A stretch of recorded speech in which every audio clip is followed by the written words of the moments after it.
Welcome back. I'm Jack Dougal, IB Business Management and Humanities teacher, and this is part 2 of AI resistant assessment. Method number 3. Now I do like this one. Starting to get a little bit better. You're going to be saying, though, you're going to be critical. Well, you can't do this for every homework, and it's true, you can't. But occasionally, I'm using this more and more. Embrace AI. There's fantastic potential to use it for learning. Little example on my screen of a homework that I've set that encourages it. You can't say it's cheating if you've asked them to use it. So what I asked my children to do in a geography lesson, I said, I want a printout of your discussion, your debate with ChatGPT. So if we have a look on my screen, it's a bit small for me as well, but this was a debate that my child had, one of the children in the class. Hi, my teacher wants you and me to have a back and forth debate to try and convince you that climate change isn't real. I'll start. I don't think it's real, as climate change has always happened. Look at the ice ages.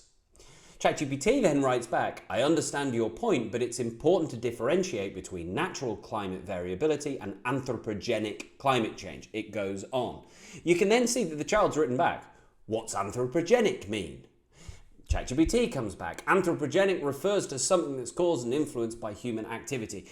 Now that debate went on. I've only put just a little bit of it, but those children printed off 4 or 5, or they sent me 4 or 5 pages. That's fantastic learning. It is using it, but it's using it as a learning partner. So encourage it, embrace it. Obviously, that debate really taught valuable understanding about the two sides of that argument and hopefully persuaded them of something. Studies have come out showing that generative AI is actually better at persuading people of things, scary this one, but better at persuading people of things than humans. Recent study come out. So use that for good in your lessons. That's method number 3.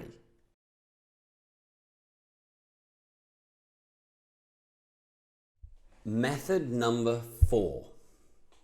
Finally, a good one, the foolproof method. Here it is.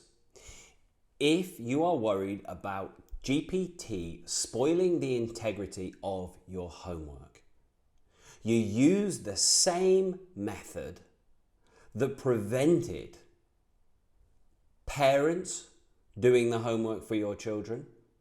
You use the same method that prevented private tutors doing the homework for your children. And you use the same method that prevented them copying.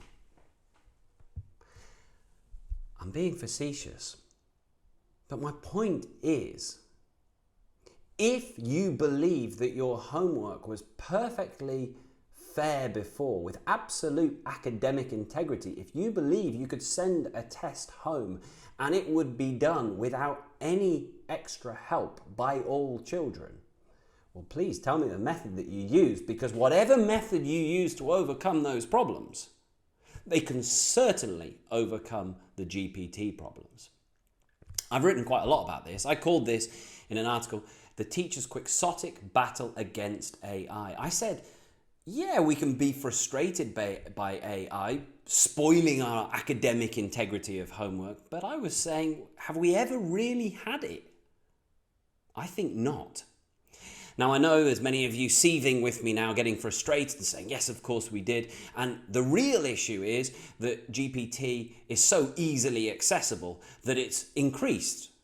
Everyone can do it now. It's so easy. Well, I would counter that point and say, for children with money, it wasn't difficult previously. It was very easy to cheat on your homework by paying for a private tutor if you had money. And the fact that now pretty much every child with the internet has this ability, if they're taught by their teachers, to use it, to me, I can only see that as a fairer thing. The fact that it isn't just for children with money, that everyone has the potential to improve their homework. Controversial, I know.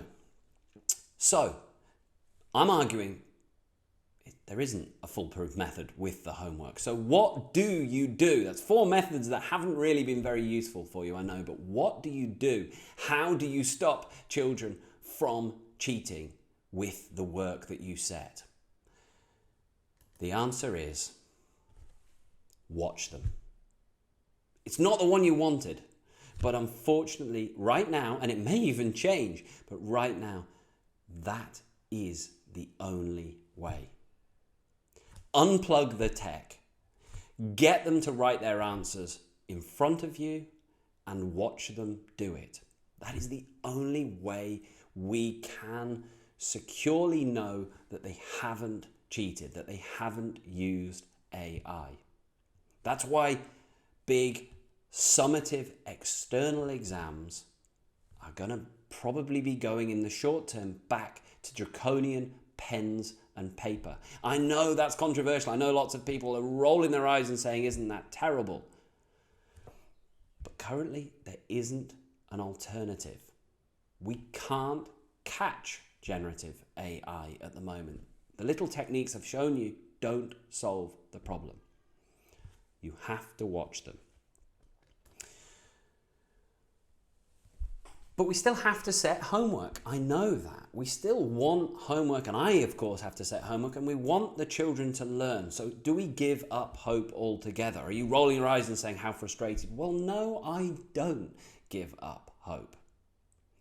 The most effective technique that I use for all of those ones, I'm lucky enough to be in the IB and the English system, and mine method, actually I haven't worried too much about the cheating spoiling my integrity, because I make it clear from the outset that I am the children's ally and not their assessor.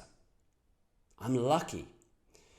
The summative assessment, the one that summarizes what they've learned at the end of a learning period, that summarizes their school career, is done by a high-stakes external exam that I don't see and I don't mark. And it's done in these draconian exam conditions with no computers.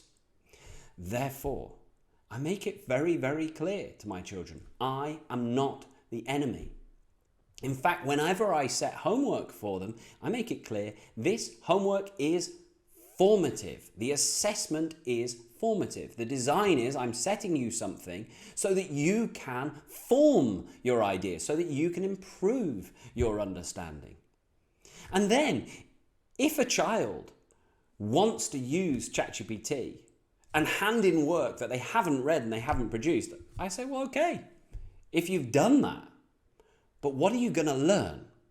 You can do that all year, but when you get to this evil summative exam at the end of it where you can't use ChatGPT, you've wasted a year of help that I could have given you because I've been giving you the wrong advice.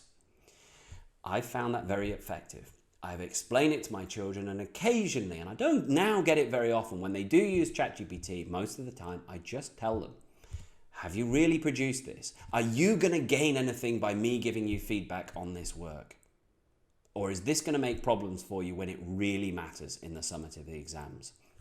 Most of the time, if not, I want to say all of the time, but I'll never know, those children have said to me, actually, can I do it again? I was trying to use it for efficiency. I tried to save myself time. Do you mind me having an extension? Because I'm not going to learn from this. And every time I say, yep, sure, because you'd be wasting my time and your time, and the evil exam at the end, it would only fall apart. So that's my overall solution. I guess I need to apologize. I don't think that gave you the answer you wanted to hear. I don't think that gave you the solutions you're looking for, but I'm afraid it's the truth.